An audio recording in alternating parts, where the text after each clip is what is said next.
आज बिहार की बात में हम लोग बात करने वाले हैं एनडीए और महागठबंधन दोनों के बीच में जो एक आदमी का रोल अभी बहुत अहम हो गया, उसका नाम है मुकेश सहनी। उनकी आज बात करेंगे।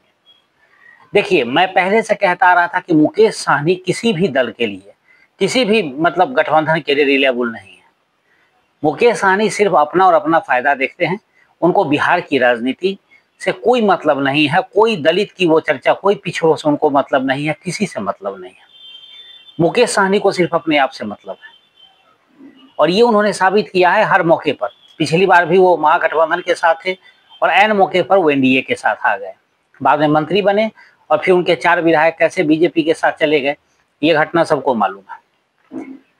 फिर इस बार क्रमशः आप देखेंगे तो यही कहानी दोहराने वाली है। मुकेश सहनी 60 सीट पर अड़े हुए थे महागठबंधन में। मैं कह रहा था कि वो संभव नहीं है, लेकिन उनको लग रहा था कि वो कह रहे थे कि डिप्टी सीएम, मैंने कहा था ना कि वो डिप्टी सीएम, उनको ऐसे लग रहा है कि वो बन चुके हैं। उनको पता चल गया कि अभी तो जो बने हुए हैं बिना शपथ ग्रहण के डिप्टी सीएम अभी वो हैं, लेकिन उनको लगा कि बाद में अगर सरकार बन जाती है तब तो नहीं बनेंगे। इस बात का एहसास उनको हो गया। अब उन्होंने नया पैंतरा लिया, दिल्ली गए, एनडीए के नेताओं से मिले और एक डील फाइनल की। डील में ये हुआ है कि केंद्र में उनको कैबिनेट मिनिस्टर बनाया जाए और बिहार विधान परिषद में उनके भाई को जगह दी जाए और एनडीए की जब सरकार बनेगी, वो मान चुके हैं कि एनडीए की सरकार बनेगी, उनका डिमांड में ही है कि एनडीए की सरकार बनेगी, उसमें मेरे भाई को मंत्री पद चाहिए। तो समझ लीजिए कि मुकेश सहनी पिछड़ों की कितनी चिंता कर रहे हैं। सन ऑफ मल्लाह कभी सन ऑफ अल्लाह हो जाते हैं, कभी कुछ भी हो जाते हैं। अब उनकी क्या स्थिति होने वाली है ये आप समझ सकते हैं। हाँ, बीजेपी अभी इस्तेमाल करेगी, जो वो एनडीए में अगर जाएंगे तो उनका भरपूर इस्तेमाल होगा। पिछली बार भी हुआ था, महागठबंधन भी इस्तेमाल कर रही थी। संतरा और मछली की पार्टी हेलीकॉप्टर में आप लोगों ने देखा ही होगा। तो मुकेश सहनी इस्तेमाल की वस्तु है, और हो भी क्यों नहीं, क्योंकि उनको अपना फायदा चाहिए और जिसको अपना फायदा चाहिए उसका इस्तेमाल होता है, ये नियम है। अब आइए, मुकेश सहनी को लगता है कि कहीं एनडीए से धोखा मिल गया, तो एक ऑप्शन उसने एनडीए के अलावा मुकेश सहनी ने और खोज रखा है। वो ऑप्शन है प्रशांत किशोर का। और वो इक्वेशन क्या बनने वाला है? आईपी गुप्ता, प्रशांत किशोर, चिराग पासवान। मैं पहले से कह रहा हूं कि ये कुछ ना कुछ जो घटना, और चिराग पासवान के भी आप एनडीए में देख रहे हैं कि तर्क तेवर किस प्रकार से है। अब जो चिराग पासवान को 30 सीट तक मिलने की संभावना थी, अगर मुकेश सहनी एनडीए में आते हैं तो चिराग पासवान का तो फिर 20 सीट से ऊपर का पारा जाने वाला नहीं, क्योंकि जिस प्रकार का व्यवहार अभी उनका रहा है उसमें चिराग पासवान को ज्यादा अब जो है वो उनको जो है तवज्जो नहीं दिया जा रहा है। वो इसीलिए नहीं दिया जा रहा है क्योंकि चिराग पासवान काम ही ऐसा कर रहे हैं। उनको लगता है कि प्रेशर पॉलिटिक्स से हमें कुछ मिल जाएगा। ऐसी पार्टियों के साथ कर रहे हैं जो खुद प्रेशर बनाने में माहिर है, उसको प्रेशर से कोई फर्क नहीं पड़ता, उसको नफा नुकसान से कोई लेना देना नहीं। नुकसान किसी भी हालत में चिराग पासवान का ही होना है। आरजेडी का सपना टूटता हुआ दिख रहा है। आरजेडी को लगता है कि जो कुछ भी हम हासिल कर सकते थे, अब उधर दीपांकर भट्टाचार्य जो है वो हावी हो गए हैं कि हमें भी 45 से 50 सीट चाहिए। तो अब क्या होगा? अगर मुकेश सहनी आउट होते हैं तो 50 सीट वो मांग लेंगे,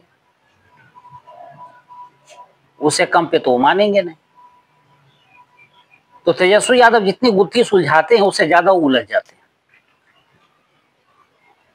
प्रशांत किशोर कभी इस तरफ कभी उस तरफ, कभी महागठबंधन कभी एनडीए, उस पर बार बार हमला करते रहते हैं।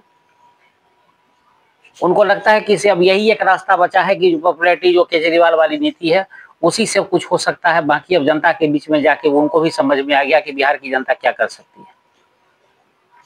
और सबको मालूम है कि बिहार में फ्री की पॉलिसी, नीतीश कुमार का जो पिटारा खुला है, रक्षाबंधन पर भाई बहन योजना भी जो है, या बहन भगिनी योजना का भी ऐलान हो जाएगा। बाकी इस पर अगले कार्यक्रम में हम चर्चा करेंगे नीतीश कुमार के पिटारा पर। लेकिन ये मैं आपको बता दूं कि बिहार में जिस प्रकार से अभी रेवड़ियां बट रही है उसमें नहीं लगता है कि न प्रशांत किशोर न महागठबंधन की संभावना बची है। और वो ऐसा नहीं है कि चुनाव के बाद होने वाला है कि जनता में विश्वास रहेगा कि इन्होंने नहीं पूरा किया। चुनाव से पहले, बिफोर, आपको पहले उसकी सुविधा मिल जाएगी, तब आप क्या करेंगे? हर किसी को चाहिए फायदा। तो मुकेश सहनी ने इस राजनीतिक, बिहार की राजनीतिक घटना को इस प्रकार से उलझा दिया है कि महागठबंधन को लगता है कि उनकी सपनों को किसी की नजर लग गई। तेजस्वी यादव के लिए इतना आसान नहीं होगा इस चीज से। अगर मुकेश सहनी बाहर चले जाते हैं तो उनके लिए उभरना इतना आसान नहीं होगा। आप समझ लीजिए कि जो अभी उनको लग रहा है कि हम 40 तक पहुंच जाएंगे कैसे भी, वो 40 तो छोड़ दीजिए, वो 32-33 क्रॉस नहीं कर पाएंगे, उनका वोट प्रतिशत घट जाएगा। मुकेश सहनी के रहने से ये नहीं है कि उनका 8% बढ़ने वाला, लेकिन मुकेश सहनी के नाम के भी कारण थोड़ा बहुत जो भूले भटके पिछड़ों को लगता है कि मुकेश सहनी सही कर रहे हैं, वो जरूर साथ आ जाते हैं। और एनडीए भी ये भी जानती है, क्योंकि आप देखेंगे तो जो निषाद वोटर है, मल्लाह वोटर है, कोर वोटर है एनडीए का, तो एनडीए नहीं चाहती है उसमें किसी प्रकार की सेंध हमारी। और मुकेश सहनी आ जाते हैं तो कंप्लीट पैकेज जो है एनडीए को मिल जाएगा, उसका काम हो जाएगा। तो चिराग पासवान अगर चले भी जाते हैं तो उसकी कमी पूरी हो जाएगी। अगर कंप्लीट पैकेज निषाद का मिल गया मुकेश सहनी के साथ, तो समझिए चिराग चले भी जाते हैं तो उसका कोई फर्क एनडीए को नहीं पड़ने वाला है। तो इस स्थिति में देख लें कि मुकेश सहनी ने जो खेल किया है बिहार में। अच्छा, उनसे जब इंटरव्यू लीजिए तो लंबी लंबी बात आ रही हो, तो बीजेपी तो अजगर है, पिछली बार भी मुझे निकल गया था, और सामने जाके अजगर के बैठ के डील फाइनल की। उनका भी तो अजगर प्रेम है, क्योंकि वहां फायदा अपना है। तो आप देखिए कि बिहार की राजनीति किस प्रकार से बदल रही है। और मैंने कहा था, और मैं आज भी कहूंगा और बार बार कहता रहूंगा कि चुनाव तक देखिए बहुत कुछ होना है, बहुत राजनीतिक करवटें इधर से उधर होंगी और बहुत कुछ बदलाव होने वाला है। लेकिन खबर अब तक जो है महागठबंधन के लिए ही बुरी आ रही है।